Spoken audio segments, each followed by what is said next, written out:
Empezamos. ¿Dudas que hayan quedado de lo que vimos? Vimos nada más que Unicode, tampoco vimos tanto. Al final de la clase pasada no fue muy productiva. ¿Sí?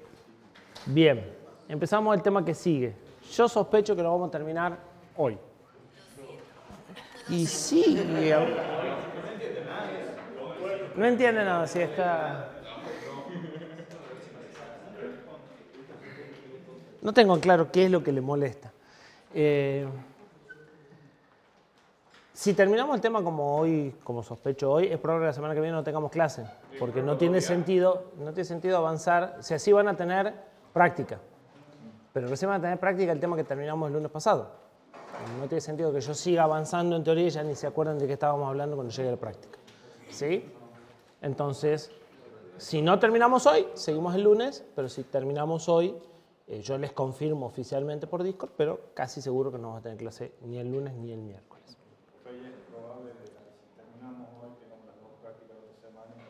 No quiero, como ustedes quieran, pero como la práctica es obligatoria y hay gente que tiene que pedir permiso para venir a las prácticas, intento que solo tenga que pedir permiso en un día, en un horario, no andar moviéndoselas, ¿sí? Porque hay más de uno que tiene que pedir permiso para las prácticas. Entonces, por esa misma razón, los laboratorios se van a separar en dos comisiones.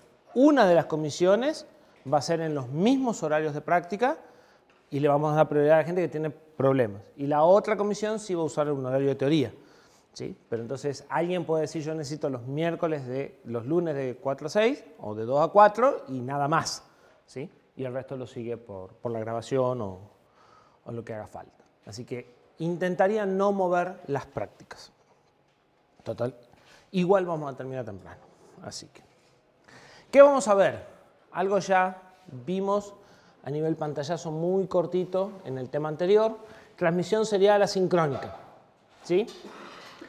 Esto es una adaptación o es mantener un protocolo que es del año, que está en el tema que viene. En el tema que viene vamos a ver esta norma, EIA RC232, y ahí está el año, pero creo que es del año 69 la norma esta, ¿sí?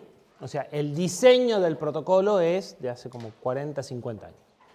Se sigue usando al día de hoy, pero se dejaron de usar algunas cosas que implicaba esta norma y lo que quedó es el formato general de la transmisión, ¿sí? ¿Cómo funciona esta? O sea, esto es el diagrama que habíamos visto de un bit de start y un bit de stop en el tema anterior. Bueno, eso es lo que vamos a ver hoy en más detalle, ¿sí? Es ese tipo. Cada bit se transmite como tensión, esto es modulación banda base, y se utilizan dos niveles de tensión, el 1 se llama marca y el 0 se llama espacio, ¿sí? Nosotros vamos a usar unos valores de tensión y el RC232 va a usar otros valores de tensión. Esa es una de las cosas que se dejaron de cumplir de la norma, ¿sí? Los valores específicos de tensión. Y el tipo de modulación que se usa se llama NRLZ, Non-Return Zero Level. Quiere decir, un 1 se transmite en la tensión de marca y no retorna a 0. Hay otra modulación donde yo hago una cosa así y esto es el bit. Transmito un 1 y retorno a 0. Esta no retorna a 0, transmito un 1 y queda en 1 todo el bit time. Es una modulación extremadamente básica.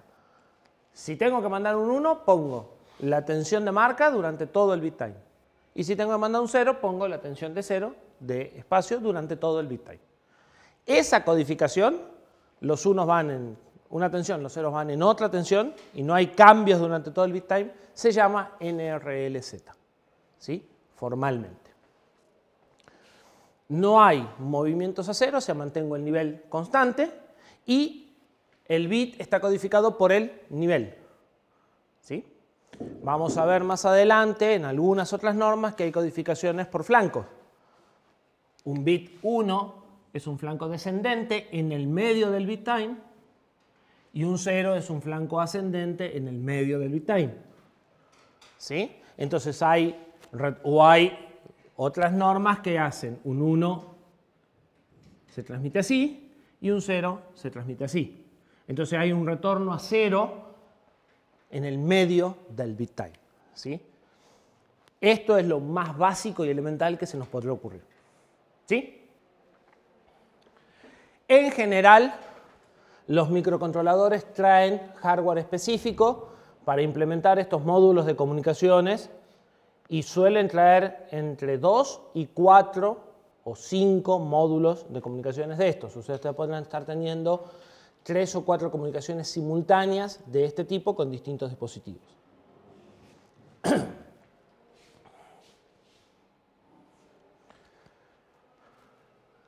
Es una transmisión full duplex. Utiliza una línea para transmisión y una línea para recepción. Lo vamos a ver más adelante, pero en principio solo podemos hacer enlaces punto a punto o multipunto. Punto a punto, porque mi transmisión es tu recepción es mi recepción. ¿Sí? Entonces, como está pensada, solo puede establecer comunicaciones punto a punto, full duplex. Formalmente, repetimos, esta diapositiva ya la habíamos visto, la norma define un bit de start que siempre tiene la tensión de marca, o sea, siempre es un 0. Los bits de datos, eventualmente un bit de paridad, un bit de stop que siempre tiene el tamaño, espacio, este es marca, este es espacio, espacio es abajo, marca es arriba, ¿sí? Define el tiempo de bit y sin importar los datos que yo vaya a transmitir, el bit de start y el bit de stop garantizan un flanco, por lo menos un flanco por cada paquete de 10 bits o menos. Se pueden transmitir caracteres de 5 a 8 bits, o sea, esto está dibujado en 8, pero podrían ser 5, 6, 7 u 8. Se puede agregar o no el bit de paridad, o sea, ustedes pueden transmitir 7 bits más 1 de paridad, pueden transmitir 8 sin paridad, cualquiera de las dos opciones. Y lo que decíamos, se agrega un espacio al inicio y una marca al final. Hay una serie de cosas que ustedes tienen que conocer en el receptor para poder entender al transmisor, ¿sí? Que son parámetros que tienen que ser preestablecidos entre los dos interlocutores. ¿Qué tienen que saber? La velocidad de modulación, cuánto dura cada bit. La norma RC232 de la cual partimos establecía velocidades predefinidas que se siguen usando. Ustedes podrán usar cualquier otra velocidad, pero se siguen usando esas velocidades al día de hoy, ¿sí? Esas velocidades van de los 300 bits por segundo a los 115.200 bits por segundo. Una tortuga. Eso es la velocidad de modulación. La velocidad de transferencia va a ser, si lo querés, es audios por segundo, exactamente. O sea, cuando hablo de bit, ¿qué se salió? Aquí son estos bits. O sea, esto es un 300avo de segundo o un 115.000avo de segundo. Es el tiempo de bit, pero en realidad, si vamos a hablar de bit por segundo como tasa de transferencia, solo son estos 8 dividido a los 10 o lo que corresponda, ¿sí? O sea, es correcto, serían baudios por segundo. Un baudio acá es todo el tiempo que dura el 1 o todo el tiempo que dura el 0. ¿Sí? Entonces, velocidad de modulación es algo que tienen que conocer los dos interlocutores. Cantidad de bits de datos, si vienen 5, 6, 7 u 8. Si viene bit de paridad y cómo se calcula, porque puede haber paridad par o paridad impar. Y cantidad de bits de parada, porque podrían decidir trabajar con 1 o 2 bits de parada. E incluso en algunos casos pueden trabajar con un bit y medio. Eso sí, no lo usa casi nadie, pero técnicamente sigue estando la opción disponible. ¿Sí? Entonces, para ustedes poder recibir información, tienen que saber que el transmisor, en qué está mandando el transmisor de todos estos parámetros. ¿Sí? No nos pueden mandar todo. No es que nos tienen que mandar los 4 sí o sí. ¿Cómo los 4? O sea, esos 4 datos me tienen que pasar o Los tengo que saber, eso no está en el protocolo. Te voy a mandar datos. Vamos a un ejemplo sencillo. Me compré un lector de huellas digitales que se comunica por este puerto. Lo tengo que conectar al microcontrolador. Necesito saber a qué velocidad está transmitiendo ese lector, en cuántos bits, si me manda paridad o no, y cuántos bits de stop puso. Si yo no tengo esta información, la trama que llega no me sirve, no la puedo interpretar. Claro, eso se manda antes. En el manual se manda eso. O sea, nos ponemos de acuerdo los dos interlocutores de antemano. Eso hoy se tiene que configurar antes de hacer la Eso está por fuera del protocolo. Claro, no es que el protocolo manda un primer mensaje con su información. No. Vamos de vuelta, años 70. Ah, listo. ¿Sí?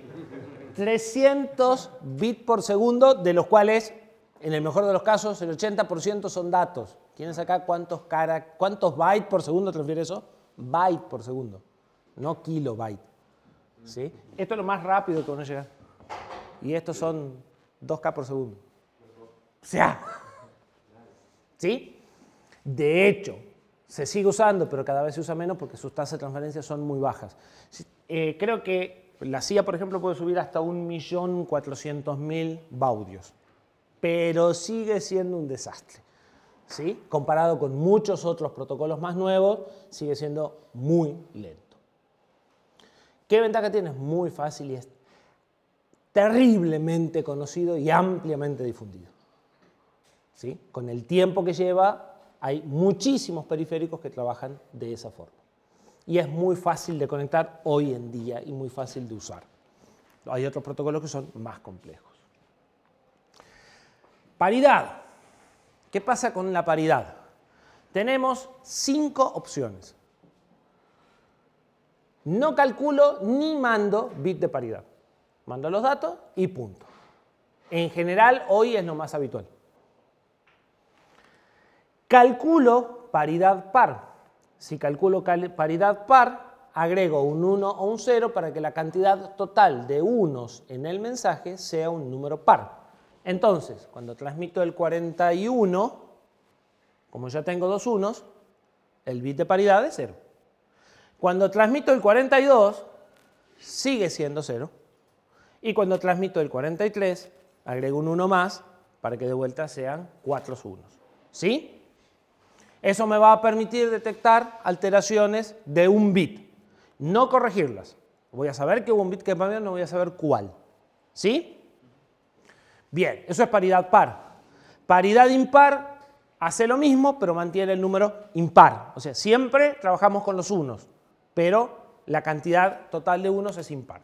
Entonces, como acá tenía 2, ahora agrego un 1 para impar, en este caso lo mismo y en este caso lo contrario. Obviamente paridad par es exactamente lo contrario de paridad par. ¿Sí? Es probable. Sí, porque el número tendría que ser exactamente igual que este. Lo que cambiaría sería solo el bit de paridad. Y hay dos opciones más que no tienen mucho sentido, pero que existen, que se llaman marca y espacio. Que es transmitir siempre una marca o transmitir siempre un espacio. Entonces siempre mando un 1 y siempre mando un 0 sin importar qué datos son. Lo cual es una excelente forma de aumentar el overhead. O sea, otro uso no tiene. ¿Sí? Porque estoy desperdiciando el bit para no mandar ningún tipo de información. Es como tener 2 bits de parada. En realidad depende, porque los bits de parada son siempre marcas. Entonces, si yo estoy transmitiendo con paridad de espacio, desperdicio tiempo, pero tampoco es como tener 2 bits de parada. Si yo configuro 8 bits y marca paridad, podría del otro lado recibir con 7 bits y 2 de parada. Y andaría. ¿Sí? Pero si lo hago con espacio, no, va a haber un error. Una de las cosas que aseguran los módulos electrónicos de esto es que los bits de paridad, los bits de parada están en 1 y que los bits de start están en 0. ¿Sí? Y necesitan eso para funcionar. ¿Por qué actualmente ya no se opta por paridad? Porque esto es de cuando eran, o sea, primero, por un tema de distancias. Esta norma fue diseñada, como lo vamos a ver en la RESO 32, para conectar equipos en el orden de los metros de distancia. Originalmente estaba pensado para calcular, conectar una computadora con un equipo de comunicaciones, que solía ser un módem, que sería el equivalente a lo que hoy es un switch de redes, aunque no es eso, sería la placa de red en realidad, ¿sí? Entonces, esta norma establecía cómo ibas a conectar la computadora, que era medio laboratorio de esto, con su equipo de comunicaciones que le iba a dar salida a algún otro lado, que solía ser un cachivache así de grande. En épocas en las que las corrientes y los ruidos que generaba una computadora eran mucho más grandes que los de hoy y donde la probabilidad de que se te cambie un bit en ese cable que estaba pasando por al lado de una fuente de alimentación de 2500 vatios, que era lo que te consumía la RAM nada más, podías tener problemas de ruido. Entonces se agregaba la paridad para detectar por lo menos que el dato había llegado mal.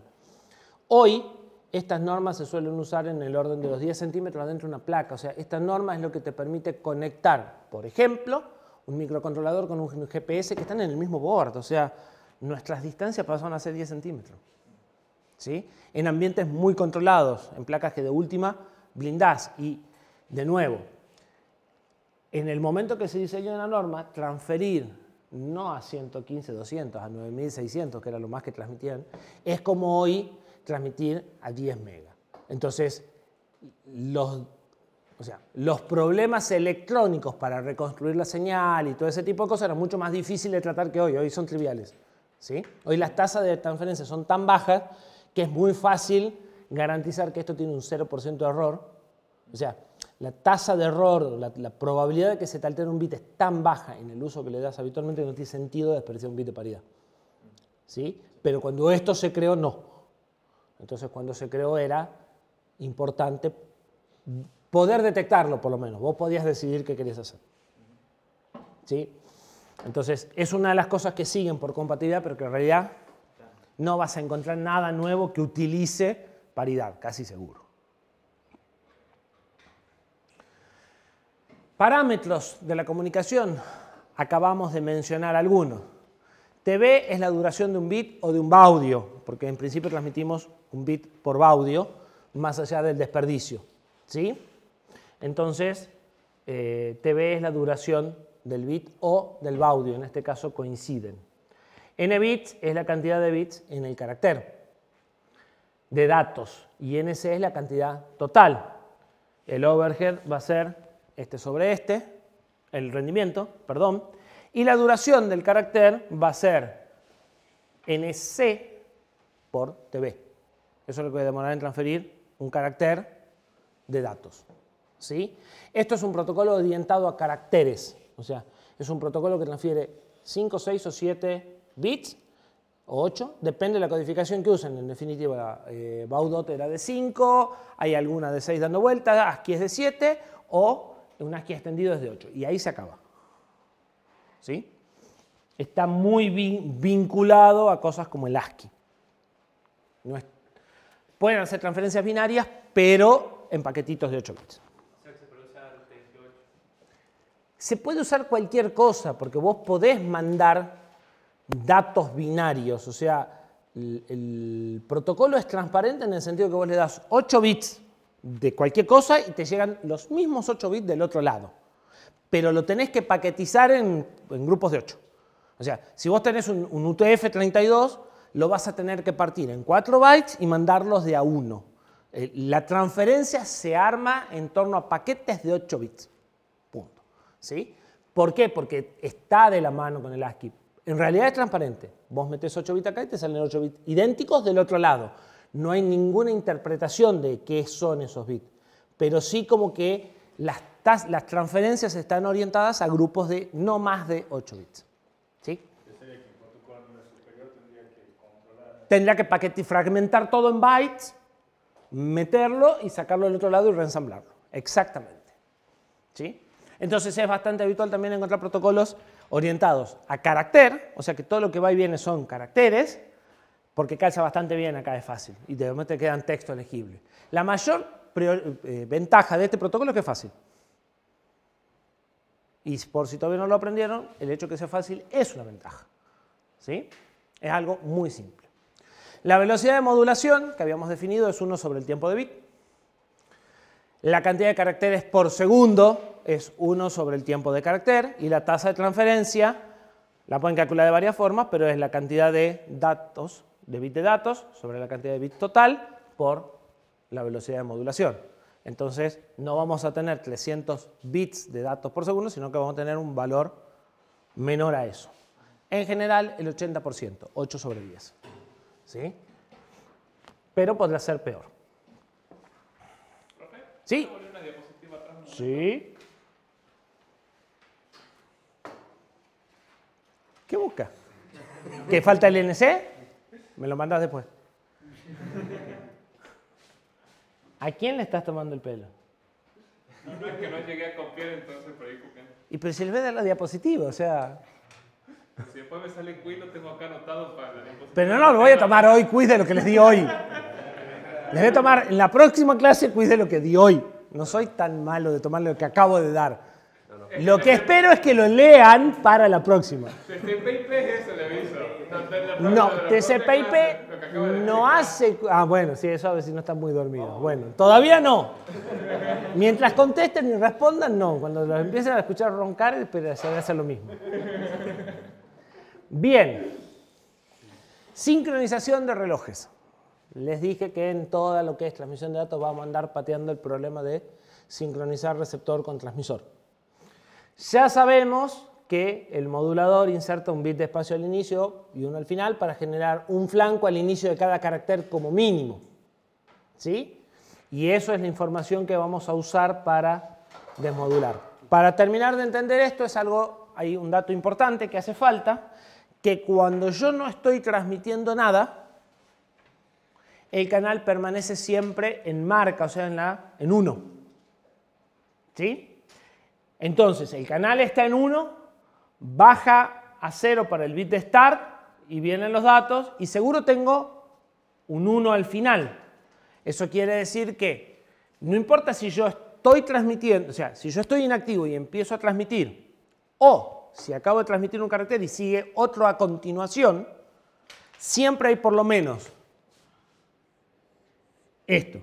Este es el bit de start del carácter que estoy por recibir. Y esto puede ser el de stop anterior o la inactividad, que es indefinidamente larga. Pero por lo menos acá tengo un carácter, un bit, y acá tengo un bit. ¿Sí? Todo carácter que yo reciba tiene esto al inicio. ¿Sí? Para eso la inactividad permanece en alto. ¿Sí? Bien. ¿Cómo se usa esto para sincronizar los relojes? Bueno, con algo bastante simple. Con algo que se llama, en definitiva, sobremuestreo. El receptor, supongamos que queremos recibir una señal de 300 bits por segundo, o baudios por segundo. El receptor no va a usar un reloj de 300 baudios por segundo. Va a usar un reloj más rápido. En general, 16 veces más rápido. Entonces, 16 veces por bit time, por el tiempo de bit, 16 veces va a estar buscando este flanco descendente. Y cuando encuentre ese flanco descendente, va a contar f sobre 2, si f es 16, va a contar 8, y va a estimar el centro del bit. Y a partir de ahí va a empezar a generar una señal de reloj de 1 sobre f. Entonces va a contar 8 y desde ese punto va a empezar a dividir a la señal de 16 en 16 y va a generar flancos. Vamos, un dibujito. Ese todavía no. Entonces, esto es la señal que llega. Llega en cualquier momento. ¿Sí? Este flanco puede venir en cualquier lado. Esta es la señal 16 veces más grande, que yo acá solo le hice 8 veces más grande, porque si no, no me entraban 2 bits en la pantalla. ¿Sí? Cuando llega el flanco descendente y pasé de un 1 en el flanco anterior a un 0 en el flanco actual, ¿sí? O sea, este reloj trabaja en flancos descendentes. Podría trabajar en cualquiera. En este flanco descendente tenía todavía un 1. Y en el flanco descendente siguiente me encuentro un 0. Entre esos dos T arrancó el carácter. ¿Sí? Entonces, desde este flanco descendente empiezo a contar la mitad. Yo estoy en por 8, cuento 4. 1, 2, 3, 4. Y ese es mi primer punto de muestreo. O sea, en ese momento voy y leo el bit de datos. Y tengo un 0. Cuento 8. Leo el bit de datos. Ya tendré un 0, un 1. Acá estoy en el medio del bit de start. ¿Sí? Y de esa forma leo los bits en el centro aproximadamente, porque esto puede venir más acá o esto más acá. Digamos que en el centro más o menos un 16avo. ¿Sí? ¿Se entiende? Entonces, de esa forma logro recibir algo que es totalmente asincrónico,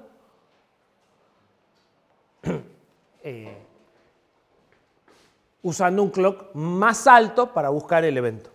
¿Sí? Ahora bien, ese es uno de los problemas. Yo no sé en qué momento va a empezar a transmitir. Pero hay otro problema. El otro problema es que seguro que este reloj no tiene el mismo valor que el reloj con el que se generó esto. Y entonces, esto va a ser o más ancho o más angosto que esto.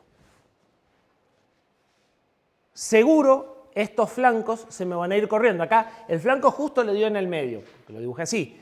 El próximo también en el medio. Mentira. El próximo se va a ir un cachito para acá, un cachito para acá. Pero no va a dar en el medio nunca.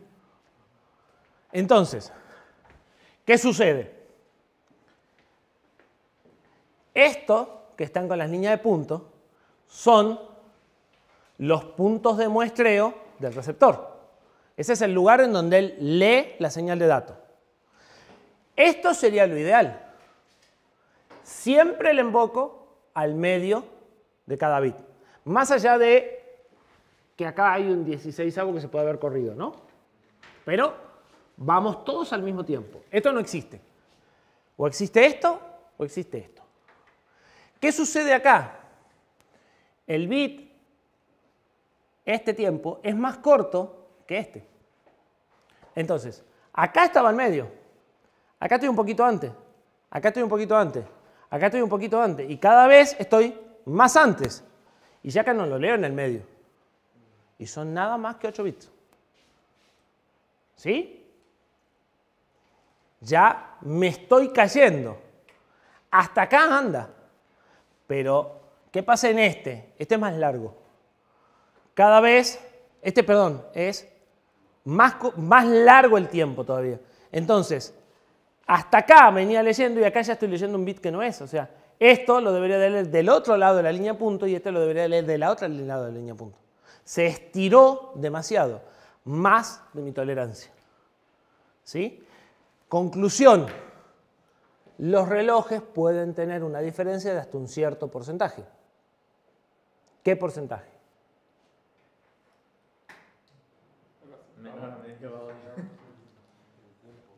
Menor que medio audio, ¿cada cuánto? Por carácter, cuando empieza el bit de start, todo esto se normaliza. O sea, tengo que llegar bien hasta el bit de stop, nada más. O sea, esto está en el límite. Si el bit de stop entra en el punto de muestreo, estoy. ¿Sí? Entonces, ¿cuánto me puedo correr? Medio audio menos el 1/16avo ese de muestreo, que habría que sacárselo, o sea, debe ser un poquito menos de medio audio, por cada 10 bits, por ejemplo. En el caso de que transmita 8 bits sin paridad, bueno, son 10 el paquete, en esos 10 me puedo correr medio audio. ¿Sí? Hasta medio audio. ¿Sí? Eso sería un 1,5%, creo, una cosa así, si hacen la cuenta.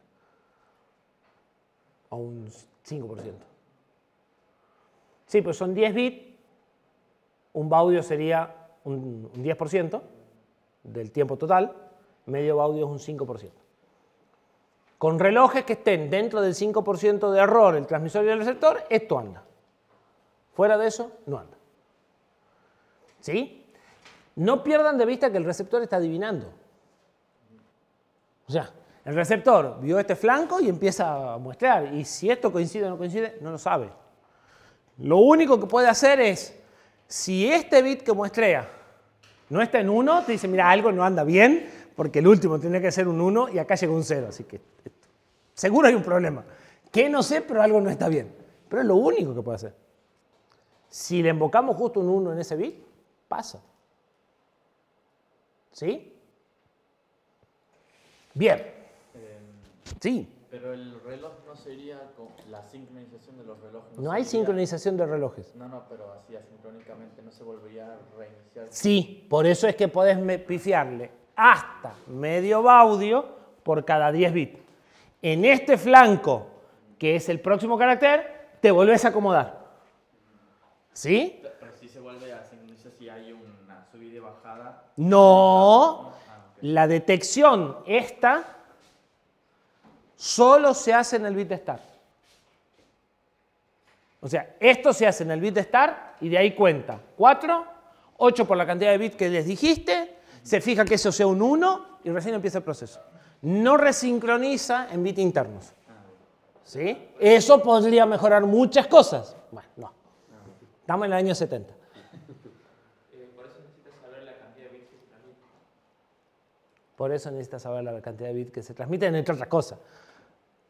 ¿Sí? Porque además necesitas saber dónde se acabó el carácter. O sea, necesitas fijarse si el bit de stop, si lo que yo creo que es el bit de stop, es el bit de stop. ¿Sí? Si mandé 6 bits y paridad, tengo que fijarme en el séptimo. Si mandé 7 bits y paridad, me tengo que fijar en el octavo. ¿Sí? Entonces necesito saber en qué momento tengo que mirar el bit de stop. Y además, él te va a entregar caracteres. O sea, la transmisión, la unidad básica de transmisión de la norma es 8 bits. O sea, es lo que vos hayas definido como carácter. 5, 6 o 7 u 8. Entonces, cuando se completen los 5, te va a decir, tengo un dato para vos y te va a dar ese dato. Entonces, por eso también lo necesitas saber. Porque en ese momento, además de procesar el bit de stop y arrancar de nuevo el carácter que sigue, te va a entregar el carácter recibido. Si es de 5 o de 6, te lo entregará con bits arriba en blanco. ¿Sí? Pero en ese momento cierra el ciclo de transmisión y empieza el próximo. ¿Sí? O sea, toda la transmisión está estructurada sobre la transmisión de un carácter de 5, 6 o 7 u 8 bits. ¿Sí? Bien.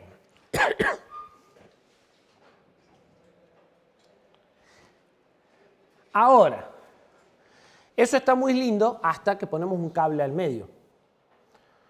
¿Sí? Y cuando en el cable no circula continua, sin importar la frecuencia, estas frecuencias son muy bajas, pero cuando en el cable no circula continua, lamentablemente, el cable deja de ser un conductor y se transforma en una impedancia. Es decir, que tiene resistencias, capacidades e inductancias asociadas que empiezan a tomar importancia. ¿Sí? Ayer alguien me decía, creo en el laboratorio de telecomunicaciones, que un pedazo de alambre de esta longitud, cuando le tratan de hacer circular una frecuencia de 10 mega, 20 mega, tenía 24 ohms. Esto, de cable. No estamos hablando de muchas distancias. ¿Sí? Entonces, ¿qué sucede cuando tenemos capacidades? Esto se transforma en esto. ¿Sí? En exponenciales. Cuanto más aumenta la velocidad, más problemático es. Cuanto más aumenta la distancia, más problemático es. ¿Sí?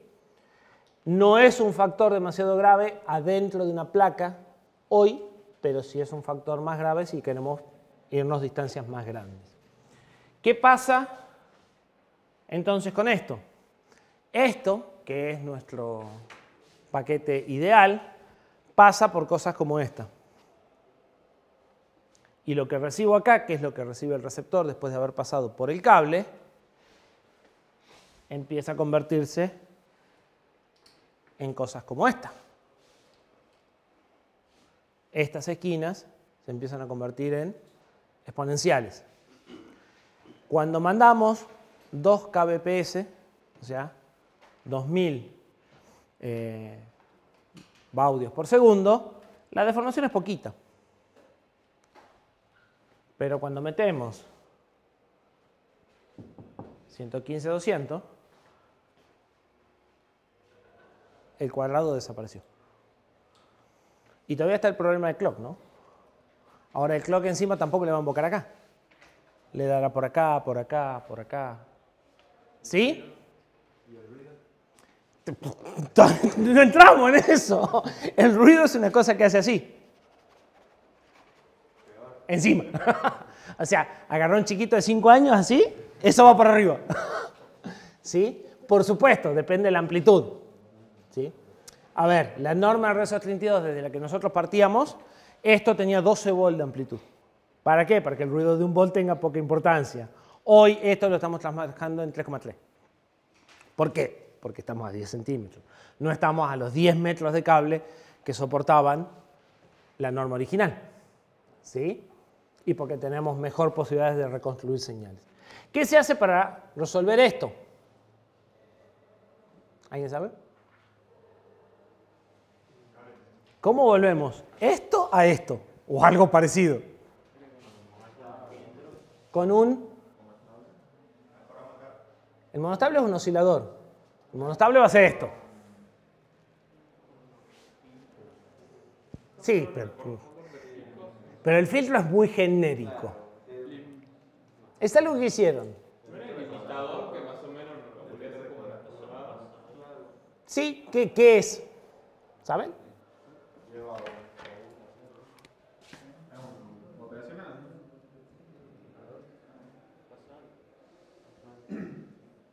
Una operacional con alimentación positiva. En realidad esto tiene, creo que es una cosa así. Porque lo que haces es fijar un punto. Si la señal pasa de ese punto, satura en positivo. Si la señal está por debajo de ese punto, satura en negativo. Entonces, si vos pones el medio, ¿sí? Esto queda así. En ese punto sube y en este punto baja. ¿Sí? Y lo que obtienen es eso. La verde era la de recién y la roja es cuando pusimos. Esto es un comparador de tensión. En realidad es un operacional realimentado positivo. Entonces, cuando la verde pasa el valor de umbral, este sube inmediatamente.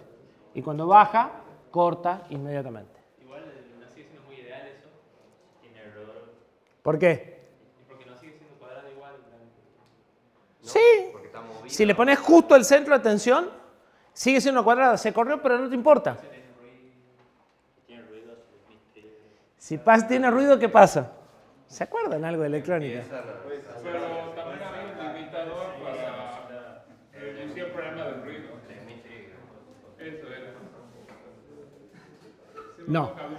La solución es otra en realidad, no es un Schmitt trigger. Hagamos suma a esto.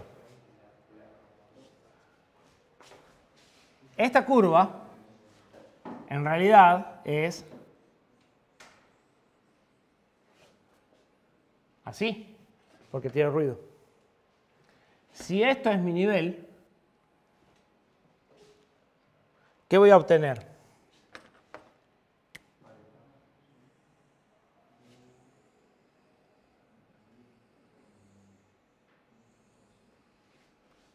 Cada vez que pase, ¿sí?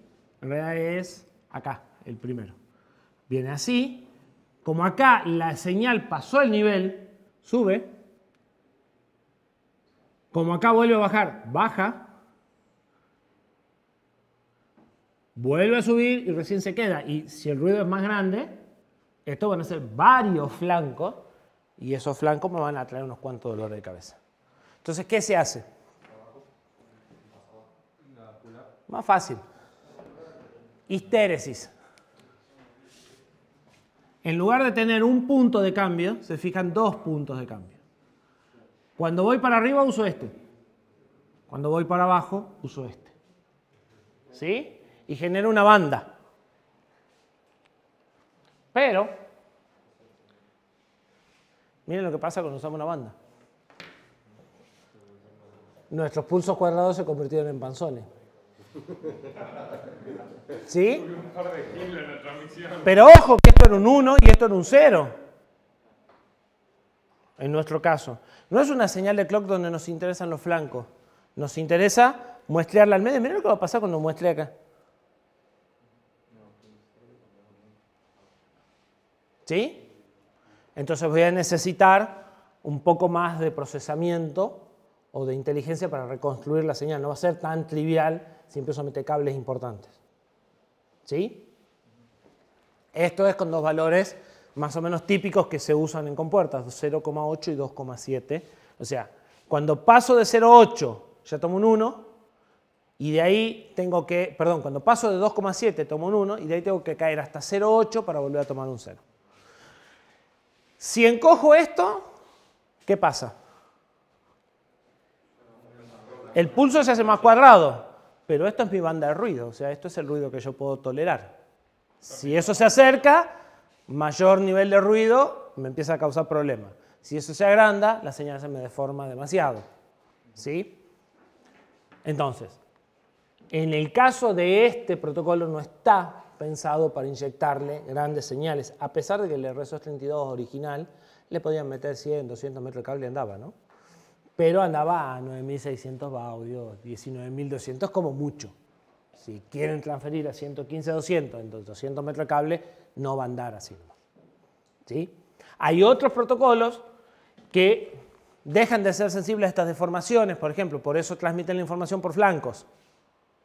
Entonces, usan otros esquemas donde estos problemas los resuelven de otra forma. ¿Sí? Pero las longitudes de cable y las altas frecuencias van a traer estos tipos de problemas siempre. En general son dominios de electrónica más que nosotros saber que existen y que no podemos extender algo que está pensado para 10 centímetros a 50 metros como si fuese trivial, porque no es trivial. Bien. O sea, al final ese problema lo solucionamos, digamos, manteniéndolo dentro de cortas distancias o de cortas, exactamente. O sea, haces una combinación de un poco de todo. Evitás que la señal se deforme tanto bajando la velocidad o bajando la distancia. Más aplicás algo de esto, pero con una banda de ruido más chico. Más disminuís el ruido de otras formas, por ejemplo, con transmisión diferencial, que hace que determinados ruidos afecten a los dos por igual y se cancelen. Entonces empezás a hacer una ensalada de todo un poco para priorizar distancia, tasa de transferencia, inmunidad al ruido, ¿sí?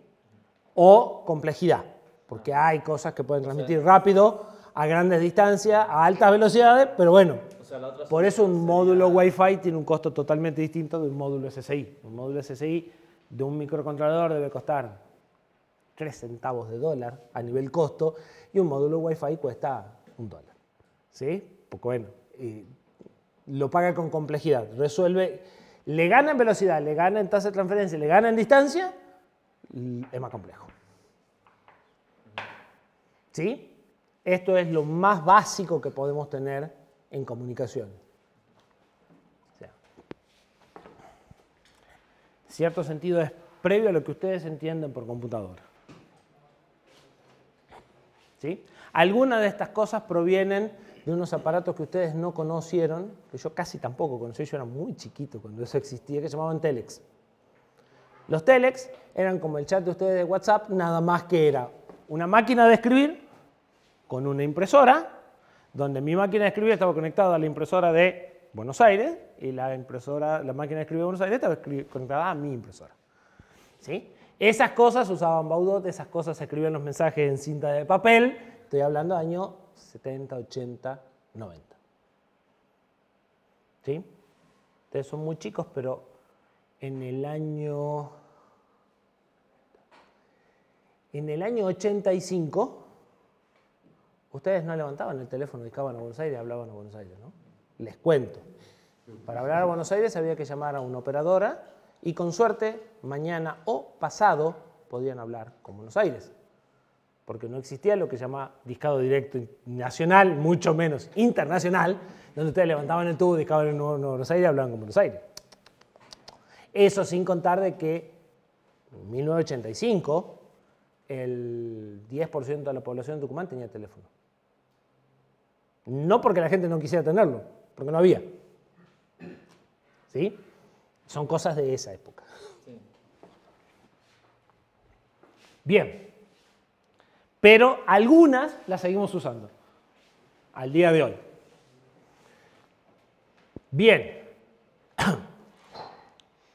Nosotros vamos a ver algo de práctica de esto, y para eso vamos a usar las EDUCIA. Pero no en Assembler. En C. ¿Alguien quería saber cómo hacíamos para acceder al dispositivo en C? 2 diapositivas más o 3 diapositivas más y vemos cómo hacemos para acceder a dispositivos en C. Ya lo voy a traer, ya lo voy a traer. Ahora en la pausa lo traigo. Les quiero mostrar los bits para que vean que no les miento. Hay 2 nombres y 2 módulos que generan este tipo de comunicaciones. Las UART y las USART. A los términos generales son más o menos lo mismo. La única diferencia es que estos solo transmiten en modo asincrónico, el que acabamos de ver, y estas suelen agregar un modo sincrónico donde mandan señal de reloj y entonces resuelven varios de estos problemas a costas de un cable más. ¿Sí? Entonces, sí, me imagino. Estos son más sencillos que estos son un poco más complejos. En el caso de la EDUCIA tenemos una UART, la UART 1, y 3 USART, las 0, 2 y 3. Entonces tenemos 4 módulos de comunicaciones que pueden generar este tipo de comunicaciones, con algunas diferencias. En el caso de la UART 1, tenemos esto, que sigue viniendo de la RS-232, que creo que eso sí, no sé si alguien lo usa. A ver, se usa. Cosas viejas, pero se usan. Esto es control de flujo. Esto sirve para que el transmisor y el receptor adapten velocidades si tuvieran problemas de velocidad. Transmitiendo 300 bits por segundo, no podemos tener problemas de velocidad en un micro de 80 megas. Mucho menos en uno de 200. ¿Sí? Pero sigue existiendo. Entonces, estas señales las vamos a ver cuando veamos el RS-232, pero sirven básicamente para decirle, tenés el canal libre para mandar, no tenés el canal libre para mandar, necesito transmitir, habilitame el canal en mi sentido, porque la comunicación esta es full duplex. Pero acá podría, o sea, a continuación de esto podría haber un equipo de comunicaciones, ¿sí? Un modulador, que esté accediendo a un canal que no sea full duplex. O sea, yo no estoy hablando con mi interlocutor de la otra punta, sino que estoy hablando con un modulador que está metiendo información en un canal que ya no es cobre, y ese canal podría ser half duplex. Entonces, estas señales intervienen en ese proceso, en invertir el canal y en ver si hay información entrante y demás. Originalmente todo esto fue pensado para usar líneas telefónicas y módems que invitaban información en banda audible compatible con la línea telefónica. Pero la realidad es que un modulador de fibra óptica sigue más o menos los mismos esquemas, ¿sí? Y eventualmente puede tener las mismas necesidades, ¿sí? No hay muchos esquemas de fibra ópticos half duplex. No es muy fácil poner un emisor de luz y un receptor de luz en la punta de la misma fibra óptica. Hay algunos, pero son muy pocos. En general, la comunicación por fibra es full duplex. Pero en aire, sí. En RF, sí. La comunicación es half duplex.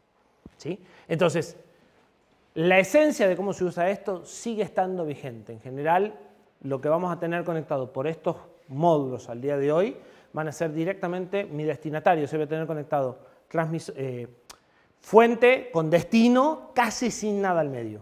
¿Sí? Pero podrían haber transmisores y receptores al medio y estos son solo la forma de llegar al transmisor y al receptor. ¿Sí? Entonces, esto es esa parte, control de módem. Lo vamos a ver en el tema que viene, porque la RS-232 normaliza esto y esto es herencia de eso. Esto es el transmisor, ¿sí? Esto es el generador de reloj, que lo vamos a ver cómo funciona, pero básicamente vamos a recibir una señal de clock adentro del procesador. Nosotros ya habíamos mencionado de que había un módulo, que no lo vamos a estudiar en ningún momento porque es muy complejo, que es el que genera todas las señales de reloj, ¿sí? Genera la señal de reloj principal del procesador y genera las señales de reloj de los periféricos. Esa señal de reloj suele tener una frecuencia definida, normalmente alta e incompatible con todas las frecuencias de todos los módulos. O sea, este, por ejemplo, necesita sacar una señal de 300 ciclos por reloj multiplicado por 16. ¿Sí? El USB necesita una señal de 48 megas. El I2C necesita una señal de 125K. Entonces, cada dispositivo de lo que está necesitan señales distintas. En general, ¿cuál es la política? Genero 2 o 3 señales de reloj primarias, se las doy al módulo y que el módulo la acomode como pueda. ¿Sí? Entonces, esta señal viene del sistema principal de reloj y yo voy a tener que acomodarla con divisores y multiplicadores propios del módulo para generar la frecuencia de transmisión que yo quiera. ¿Sí?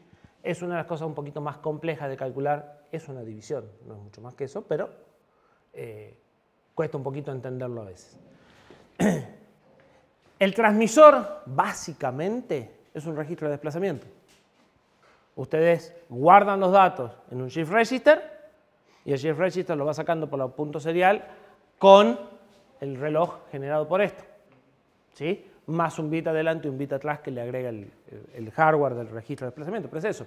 Y el receptor, y es lo mismo, me entran los bits seriales y una vez que está completo lo leo en paralelo a los 8 bits que se fueron desplazando uno a uno. ¿Sí? En esencia son esos. Ahora,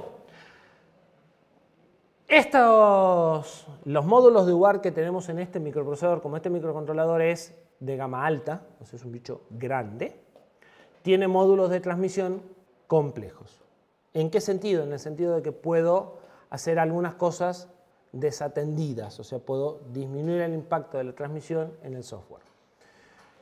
En un módulo de transmisión simple tengo un registro de desplazamiento, escribo un carácter, espero a que termine y escribo el carácter que sigue y espero eternidades a que termine, ¿sí?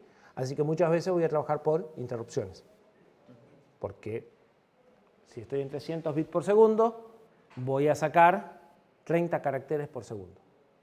O sea, me tendría que pasar un 30avo de segundo esperando que termine un carácter. Más vale que en un lazo que no hace nada, no puedo esperar eso. Son tiempos eternos para un procesador que corre a 200 megas. ¿Sí? En los sistemas o en los procesadores más grandes me empiezan a dar algunas alternativas. ¿Qué alternativa tengo en este módulo? Tengo una FIFO por hardware. ¿Qué quiere decir una FIFO por hardware? No tengo un registro de desplazamiento. Tengo 16.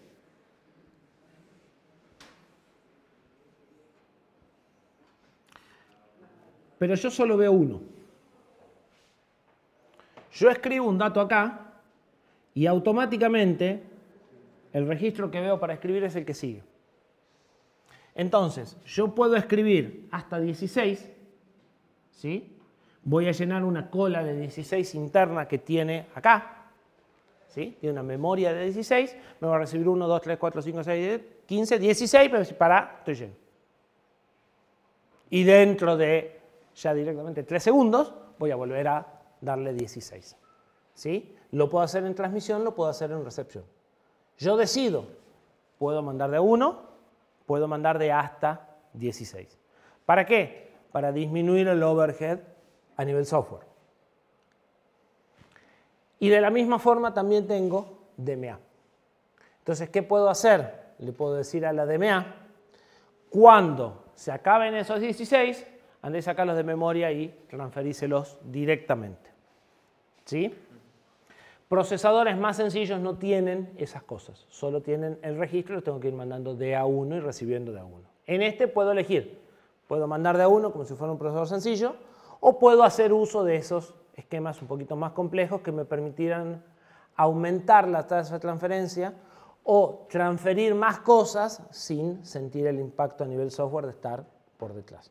De todas formas, no son interfaces de grandes volúmenes de datos. O sea, esto tiene más sentido en un USB 2 que transfiere 40 megas por segundo que en esto que no va a transferir más de 100 kilobytes por segundo. ¿Sí? Ahí empieza a ser más interesante. Bien. Las USART son parecidas. Lo que se agrega a las USART son la posibilidad de tener una señal de clock que puede ser saliente o entrante, ¿sí? Y que lo puede usar para, o sea, puedo sacar la señal de clock que yo estoy generando o puedo recibir una señal de clock y con una PLL ajustar mi señal de clock a la señal de clock entrante que me está mandando el interlocutor. La señal de clock la puede mandar el transmisor o la puede mandar el receptor, ¿sí? De hecho, tengo un transmisor. O sea, estos módulos son espejos. Yo tengo un transmisor, un receptor y los cruzo. Este va con este y este va con este de mi interlocutor. Solo uno puede poner la señal de clock. El otro se ajusta. ¿Sí?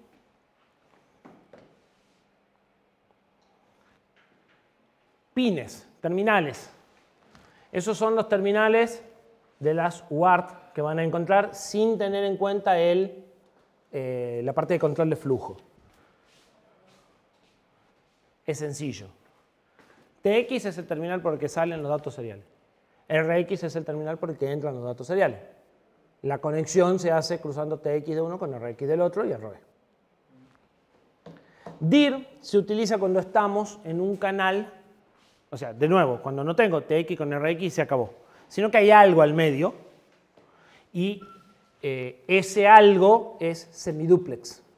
Entonces, cuando yo transmito, esto se pone en 1, cuando yo dejo de transmitir, esto se pone en 0, y eso, por ejemplo, me va a permitir acceder a un bus. Entonces, en el tema que viene, vamos a ver que hay unos chips muy sencillitos, muy simples, en donde yo puedo hacer un bus. Esa comunicación que originalmente era punto a punto, la puedo hacer multipunto, conectando todo esto. Pero solo uno de estos puede transmitir por vez. ¿Cómo hago para no transmitir dos al mismo tiempo? Va a estar resuelto por software. O sea, fíjate ustedes a nivel protocolo superior cómo hacen para no hablar dos al mismo tiempo. Pero esta patita me va a controlar si esto entra o sale de alta impedancia. ¿Sí? Entonces, la UART me la da, la uso o no la uso, es decisión mía, pero ya tengo el hardware para saber si estoy transmitiendo o no estoy transmitiendo. Y entonces, tomar el canal o liberar el canal para escuchar si hace falta. ¿Sí? ¿Se entiende para qué es este terminal si lo quieren usar?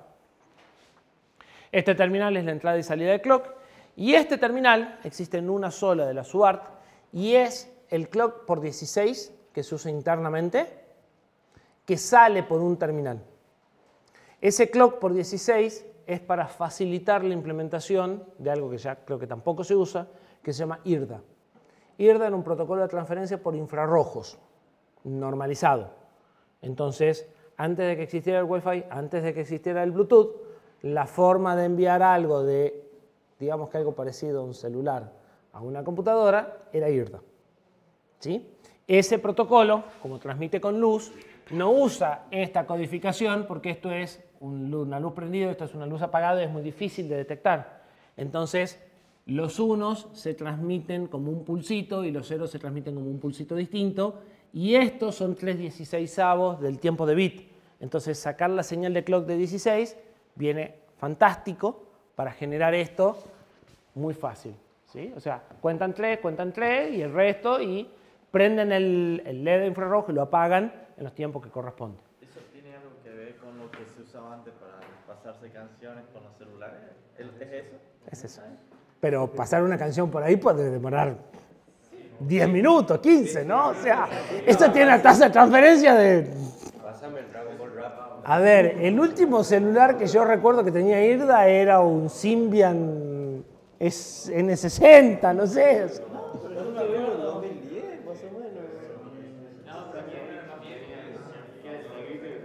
Claro, sí, el Sony Ericsson, me acuerdo que eran que venían. Sí, creo que sí. O sea, yo dejé de usar eso en algo que tampoco conocen, que alguno por ahí escuchó nombrar. Las Palm tenían puertos infrarrojos y usaban IRDA. Y tenía una notebook. No. ¿Qué tenían? No. Tenían Palm OS. Andaba muy bien. Todas las Palm, marca Palm. Eso era el nombre de una empresa. Sí, pero no era marca Palm. No, una Palm Treo 3750. Me acuerdo porque sí veía en esa época. No, las Treo tenían Palm OS. No tenían Windows Phone. Y las 750 menos. 650 no tuve yo, tuvo mi viejo. Si quieren se las traigo para que la conozcan, el Momo Treto. Pero Windows Phone es de la época. En realidad es Windows CE, se llamaba en esa época, no era Windows Phone. Windows Phone es posterior. Windows hizo varios intentos en ese tema y fracasó varias veces. Fracasó con Windows CE, fracasó con Windows Phone, fracasó con Windows RT y se resignó. A ver.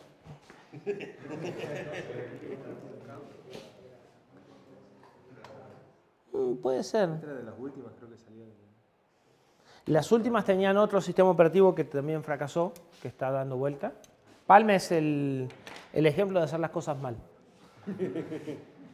Palm tenía todo servido para convertirse en el iPhone. Y no lo hizo. No sabemos por qué. Pero BlackBerry apuntó a un lugar equivocado. Palm no apuntó a ningún lado, o sea, se quedó. O sea, dominaba el mercado y de repente dijo, bueno, me cansé. No sé, o sea, no está muy claro qué hicieron. Sí, sí, algo por el estilo. Bien. Registros. Todos esos. Vamos por partes. Decía Jack el Destripador. Uno para atrás. Los dos primeros registros, los más básicos. El registro donde recibo un carácter y donde transmito un carácter. En este registro voy a encontrar el carácter que acabo de recibir. ¿Sí? ¿Cómo sé que recibí un carácter? Es otra historia. Para saber que llegó un carácter voy a tener una bandera en un registro de estado. ¿Sí? Entonces voy a tener una banderita que me dice, hay un carácter nuevo que no leíste. Voy a este registro, en esta dirección, o en esta dirección, o en esta dirección, de acuerdo a lo que esté leyendo, leo y tengo el carácter recibido. ¿Sí? Transmisión. Escribo en este registro, en estas direcciones, escribo un byte y eso se empieza a transmitir. Si estoy usando FIFO, ¿qué necesitas? Subir la térmica, la que está al lado de la P. Esa que está sola. Esa. Entonces ahora enchufa en cualquier enchufe de los que están ahí. Yo a principio de año aprendí para qué era cada térmica de esa. Si esto tiene en FIFO, o sea, si está activo este mecanismo, porque estar está, pero yo puedo elegir si está o no está, puedo escribir, escribir, escribir, escribir, y voy escribiendo en datos, o sea, escribo en la misma dirección, pero internamente se van almacenando en registros consecutivos. ¿Sí? Si no tengo FIFO, escribo, vuelvo a escribir, lo piso. Tengo que esperar que se haya transmitido para volver a escribir. O sea, no hay una bandera que me avise que... Si hay una bandera, hay dos banderas. ¿Por qué? Porque en la transmisión, y en la recepción también ocurre, yo no tengo un registro, tengo dos como mínimo. Yo escribo en uno, lo copio en el registro de desplazamiento que va a salir y ya me quedó ese libre. ¿Sí? Y mientras está saliendo el primer carácter, yo podría escribir un segundo. No voy a poder escribir un tercero hasta que el segundo no se haya copiado al registro de desplazamiento y no se haya empezado a transmitir el segundo. O sea, borramos esto. ¿Qué cosa? No. La FIFO no importa, porque lo que estoy explicando es aunque no tengas FIFO.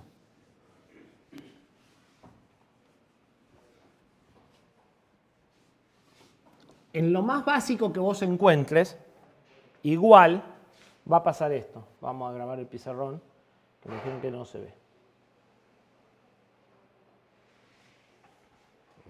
Qué asco. Sí. Va a haber que reponer alcohol en esto porque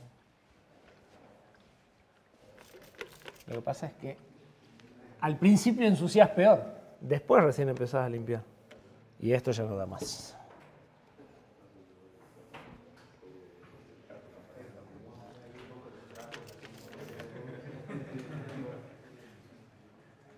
Sí, Carlitos prometió que iba a comprar un borrador. Sí, siempre viene claro. Pero se viene olvidando. Ya veo por qué se queja. Ah, claro, ayer lo sufrió él. Entendió todo. Sí, en lugar de borrar, escribís.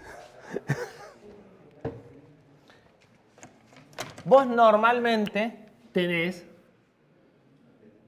el registro de desplazamiento por donde sale TX y al que le entra el reloj, ¿sí? Del tiempo de bit. Y tenés otro registro que es el que está mapeado en el bus de datos. ¿Por qué? Porque si vos escribieses en el medio de lo que estás transmitiendo harías un desastre. Entonces vos normalmente escribís en este registro y este registro se copia y se empieza a mandar a velocidad tortuga. Una vez que se hizo la copia y el primer byte que vos escribiste acá ya está en transferencia, podés escribir el segundo. Hasta que no se termine el primero, el segundo ocupe el registro de desplazamiento, que no es en el que vos escribís exactamente, y te desocupa el registro de entrada, porque este es TRX. O sea, conceptualmente es el registro de desplazamiento, pero en realidad no. En realidad es un segundo registro. Hasta que no me desocupe THR, yo no puedo volver a escribir. Entonces voy a tener dos banderas. Voy a tener una bandera que me dice que este registro está libre. Y voy a tener otra bandera que me dice que este registro está libre. Yo normalmente voy a transmitir cuando este se libera, pero voy a invertir el canal cuando este se libera. ¿Cómo es que va a invertir? O sea, Si estoy en un canal half duplex, tengo que esperar que se termine de transmitir el último byte para desocupar el canal, por ejemplo. Entonces, en muchos casos me voy a encontrar con dos banderas. Registro de transmisión vacío y registro de desplazamiento vacío. ¿Sí? Este es, dame el byte que sigue porque ya te lo puedo recibir. Este es, completé la transmisión. A veces este se llama registro de transmisión vacío y este se llama registro de transmisión completa, la bandera. Entonces, una bandera es cuando este puede aceptar un byte que sigue y yo voy, en ese momento escribo el que sigue. Y hay una bandera que a veces usan y a veces no, que le dice, ya terminé de transmitir el último byte. ¿Por qué? Porque primero se activa este para pedirles un byte nuevo. Si ustedes lo vuelven a agregar, transmite ese. Si ustedes no agregan nada, X tiempo después se va a activar el de completo diciendo, bueno, ya también se me vació este. Ya no tengo actividad, la línea está en alto y en ese momento recién podré, por ejemplo, invertir el canal y ponerte en recepción si estás en un half duplex. ¿Sí? Entonces en la transmisión tenés dos banderas. En la recepción no. En la recepción tenés una sola. Te dice, ya tenés un dato para leer acá. O sea, él lo recibe, lo transfiere y te avisa. Y guarda. Cuando llegue el otro lo pisa. Pero bueno, tenés tiempo de sobra para recibirlo. No sé bien lo que dice ahí. Si tengo una FIFO, ¿estaría dentro del registro? Si tenés una FIFO acá no tenés uno, tenés 16. Escribís hasta que llenaste los 16. Y él solito va sacando de uno al de shift, del que sigue, del que sigue, del que sigue. Y vas a tener algo que en este no se llama exactamente así, pero en otro se llama nivel de agua, watermark, para decirle, bueno, de la FIFO, de los 16, cuando me queden 8, llámame interrupción de vuelta para que yo te vuelva a reponer. Igual le podés decir, En algunos es tabulado, en otros vos le podés decir el valor. ¿En qué nivel de la FIFO querés que te avise? ¿Sí?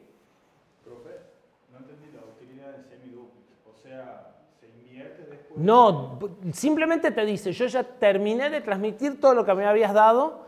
En este momento la línea de transmisión está inactiva, porque no tengo nada para transmitir. Vos escribís el primer carácter acá. Ese carácter se copia y se empieza a transmitir. Una vez que se termina la copia, que es un tiempo muy breve para el primer carácter, vos podés poner un segundo. A partir de ahí tenés que esperar el tiempo de transmisión, el tiempo de carácter para que esto salga. Cuando eso ocurre y se termina de salir el primero, se copia el segundo, tiene una bandera que es la misma que ya te dio antes para decirte, podés escribir otro más acá. Si vos seguís escribiendo, esta bandera se va habilitando cada vez que se copia uno. Si vos no escribís nada, tenés la bandera y decís, bueno, pero yo no tengo más nada que mandar, el último carácter todavía se está transmitiendo. Cuando se termine de transmitir el último carácter y ya no solo esté vacío este, porque vos no repusiste, sino también que está vacío este, ¿sí? Vas a tener otra bandera que es la transmisión completa. La podés usar para lo que vos quieras, ¿sí? Pero eso lo que te está diciendo es, ya no solo transmití el que me habías pedido, sino que ya también transmití el último que me habías dado, que es un tiempo después de que vos lo completás. ¿Se entiende? Sí, pero usted había mencionado como que después se... Eso recibir. lo podés usar para lo que vos quieras. De nuevo, si estás trabajando en algo que sea half duplex, recién una vez que terminaste de transmitir todo, podés liberar el canal. Si lo liberas antes, el último byte va a llegar cortado. ¿Se entiende? El DIR lo hace solo. El DIR automáticamente opera contra, o sea, lo hace por hardware, pero vos podrías hacer algo más por software. Por ejemplo, dormirte, apagarte, o sea, es una bandera, usala o no. Esa misma bandera es la que interactúa con DIR. La DMA, profe, no estaría en lo que hablamos. La DMA lo va a hacer, la DMA usa la bandera de vacío o la bandera de me quedan pocos en el FIFO, que es la misma. Si vos usás un solo byte, la bandera te dice ya podés escribir el que sigue. Si vos acá usás una FIFO, tenés 8. Entonces, normalmente vos le decís, cuando queden solo 3, me avisas. Y esa es la señal de la DMA.